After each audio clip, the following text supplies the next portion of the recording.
Dan untuk mengetahui situasi terkini terkait perkembangan arus lalu lintas dan juga situasi di Bandara Internasional Soekarno-Hatta menjelang libur panjang Idul Adha, kita sudah terhubung dengan Femi Afriyadi dari jalur Cikarang Utama dan juga ada Abi Pratama di Bandara Internasional Soekarno-Hatta. Saya akan mengajak Anda untuk ke Femi dulu di gerbang tol Cikampek, saya lihat di belakang Anda. Femi, apakah sudah terlihat ada peningkatan arus kendaraan yang menuju ke luar kota Jakarta ini pada malam hari ini? Ya, selamat malam Budi. Sebelum saya menginformasikan bagaimana situasi arus lalu lintas di gerbang tol Cikampek malam hari ini, saya ingin menyampaikan atau ingin menyamakan persepsi dulu bahwa sesuai dengan apa yang tadi disampaikan oleh Kapolri Tito Karnavian bahwa evaluasi terhadap larangan bagi truk atau juga kendaraan bertonnase besar di jalur tol Jakarta Cikampek ini seharusnya memang diberlakukan pada tanggal 9 hingga 12. Namun Dirjen Perhubungan Darat Kementerian Perhubungan sudah mencabut larangan tersebut. Artinya memang ini setelah dievaluasi jika kondisi ini berjalan dengan normal, Budi. Jadi tidak ada hambatan jika memang ada kendaraan-kendaraan besar atau bertonnase besar, truk-truk seperti itu untuk melaju di jalur tol Cikampek ini. Dan artinya kendaraan-kendaraan tersebut sudah bisa melewati jalur Jakarta Cikampek ini, Budi. Dan terkait dengan bagaimana situasi kondisi arus lalu lintas di tol Cikampek ini, Budi, tadi saya sepanjang perjalanan menuju ke sini memang situasinya sudah lancar begitu, bahkan sudah normal. Penurunan jumlah kendaraan cukup tinggi, cukup drastis begitu, 21% tadi siang. Peningkatan sekarang justru menjadi 3%, Budi, karena memang prediksi dari Otoritas Jasa Marga sendiri bahwa puncak dari arus mudik Idul Adha ini juga sudah lewat begitu, yaitu pada Sabtu dini hari. Artinya 170.000 kendaraan sudah melewati jalur ini dan sudah menuju ke Jawa Barat, ke Jawa Tengah. Artinya memang mekanisme mudik yang dipersiapkan oleh seluruh otoritas penyelenggara perjalanan mudik Idul Adha ini sudah berjalan sesuai apa yang disampaikan, yang digadang-gadang kemarin secara terstruktur, karena memang tidak mau kecolongan lagi seperti kasus Idul Fitri yang lalu di Brexit saat itu. Jadi memang ini persiapan untuk arus balik dengan skenario yang sama begitu juga tengah dipersiapkan untuk menyambut arus balik Idul Adha ini, Budi.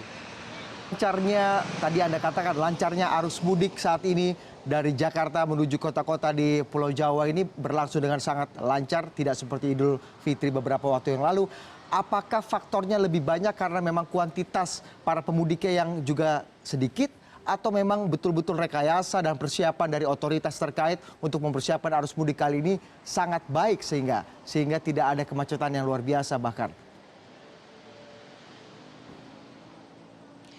Ya, kalau kita melihat dari situasi ataupun juga dengan momen liburan ini pun sendiri memang Idul Adha memiliki durasi libur yang lebih pendek dibanding dengan Idul Fitri begitu. Kita juga tahu filosofinya juga tentu tidak sama begitu, Budi. Jadi memang antusiasme untuk masyarakat yang ingin melakukan perjalanan mudik ke kampung halaman tentu tidak sebanyak saat Idul Fitri. Ini memang terlihat dari jumlah kendaraan yang melaju dengan hitungan yang tadinya sampai ratusan ribu, sekarang hanya ribuan saja begitu, Budi. Ini juga senada dengan apa yang dipersiapkan oleh seluruh stakeholder begitu, seperti yang kemarin saya sampaikan, jika Polri, jika Jasa Marga dan juga seluruh pihak yang menyelenggarakan momen seperti ini sudah berkoordinasi dengan baik. Artinya antisipasi terhadap kemungkinan terburuk yang akan merugikan pemudik sendiri sudah dipersiapkan. Segala skenario, segala mekanisme yang mempermudah perjalanan mudik ini juga sudah dipersiapkan jauh-jauh hari. Artinya memang ini juga ada sedikit pengaruh dari skenario dan persiapan itu, Budi, karena memang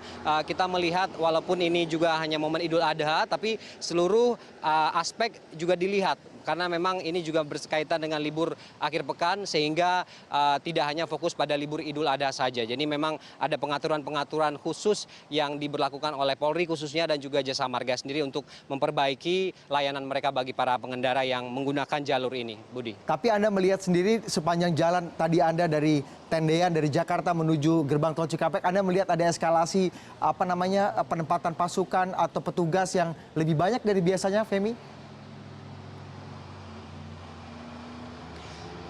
Ya tentu saja ini memang kemarin terkonfirmasi dari Kakor Lantas sendiri juga sudah mengatakan bahwa penambahan petugas lebih dari 44.000 petugas yang diturunkan untuk pengamanan libur Idul Adha 2016 ini. Dan di setiap posko di kilometer-kilometer tertentu yang menjadi titik rawan dari perjalanan kendaraan di jalur Jakarta Cikampek ini memang sudah ditempatkan. Tidak hanya dari Jasa Marga, kepolisian, namun juga ada posko kesehatan. Ini sama saja Budi seperti libur-libur terdahulu.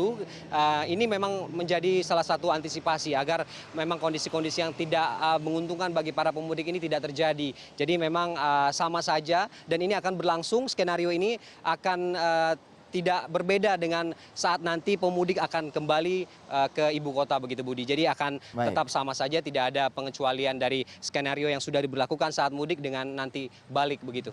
Femi, yang terakhir dari saya, tadi Anda mengklarifikasi bahwa truk-truk bertonase besar tetap diperbolehkan untuk melintasi jalur tol hingga saat ini. Bagaimana jika nanti kondisinya misalnya daruratnya maksudnya kemacetan terjadi sehingga mengharuskan otoritas menghentikan atau tidak memperbolehkan truk-truk bertonase besar melintasi jalur tol kembali. Bagaimana nanti mekanismenya, Femi, ya? Kemudian jika dihadapkan pada situasi kemacetan panjang yang kemudian akhirnya pada efeknya otoritas melarang truk-truk bertonase besar untuk bisa melintas lagi. Ya, tentu ini sudah melalui evaluasi yang cukup alot dan komprehensif di lapangan, Budi, karena memang dilihat dari sejak kemarin, sejak Jumat malam, bagaimana frekuensi dari dan juga volume kendaraan yang melintas di jalur tol Jakarta Cikampek ini. Dan memang evaluasi dilakukan secara berkala, melihat memang tidak ada kepadatan-kepadatan atau eskalasi tertentu dari kendaraan-kendaraan yang akan melintas. Jadi memang ini sudah bisa diyakini bahwa kebijakan tersebut tidak diberlakukan, artinya sudah dicabut karena memang ini juga berkaitan dengan bagaimana distribusi sejumlah produk mungkin ataupun juga bahan bakar. Nah ini juga menjadi pengecualian saat itu, tapi setelah ada evaluasi tertentu seperti itu yang dilakukan oleh semua otoritas ini, akhirnya kendaraan-kendaraan tersebut sudah bisa diizinkan untuk melewati jalur tol khususnya di jalur Jakarta Cikampek ini, Budi. Dan memang kalau untuk nanti bagaimana dalam kondisi darurat, memang mereka nanti akan kembali berkoordinasi apakah ada strategi-strategi khusus yang sudah persiapkan. Kita akan terus update dari sini, Budi. Baik, terima kasih Femi Afriyadi yang melaporkan langsung dari gerbang tol Cikampek yang memantau bagaimana proses arus lalu lintas di libur Lebaran Haji kali ini. Kita akan beralih ke Bandara Internasional Soekarno-Hatta. Sudah ada Albi Pratama di sana. Albi, apakah lagi-lagi suasana liburan panjang kali ini betul-betul terasa di airport? Nampaknya kalau saya lihat dari sekeliling Anda itu relatif sepi ya justru malah.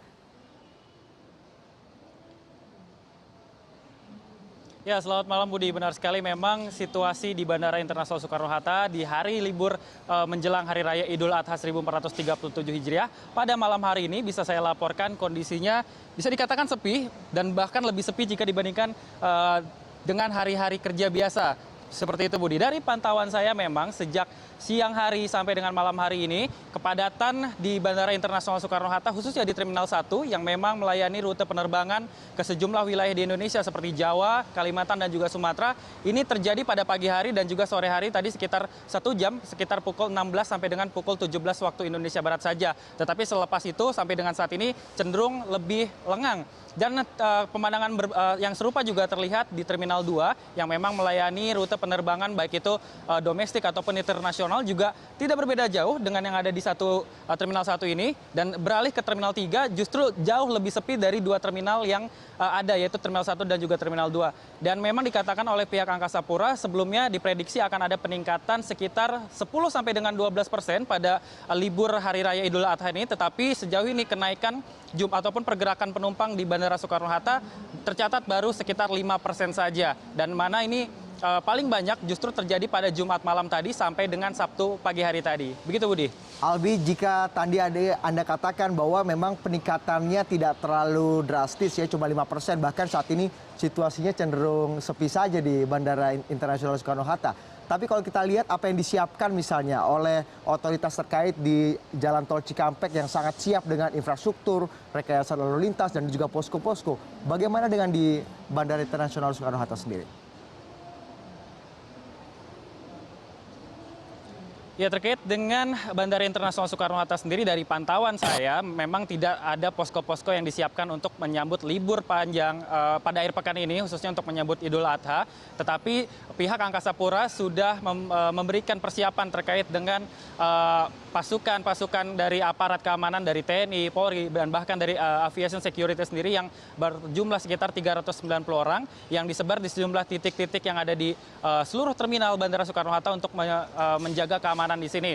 Dan saat ini memang kondisinya masih kondusif dan juga masih tidak ada hal-hal apapun yang mengancam, tetapi masih tetap disiapsiagakan. Dan terkait juga dengan arus lalu lintas, Budi, dari arah Jakarta, dari tol dalam kota menuju ke bandara, tadi siang dan juga sore hari memang cenderung lengang, tidak ada kepadatan yang begitu berarti menuju ke bandara. Dan di kawasan bandara sendiri juga arus lalu lintas baik transportasi taksi ataupun bus-bus angkutan yang dari dan menuju bandara juga terkoordinir dengan baik tanpa adanya kendala dari para penumpang yang baru tiba ataupun hendak menuju ke wilayah-wilayah seperti Jakarta dan juga sekitarnya. Tapi Budi, walaupun peningkatan jumlah penumpang ini tidak terlalu signifikan, tetapi ada satu maskapai yang memang menambah satu armadanya untuk berjaga-jaga jikalau nanti ada lonjakan penumpang secara tiba-tiba, khususnya saat arus balik yang diperkirakan akan terjadi pada hari Senin mulai sore sampai dengan malam hari, tepat pada saat Idul Adha berlangsung. Seperti itu, Budi. Baik, terima kasih Albi Pratama atas informasinya. Sebelumnya kami juga mengucapkan terima kasih kepada Femi Afriyadi yang melaporkan bagaimana arus lalu lintas di gerbang tol Cikampek. Terima kasih rekan-rekan.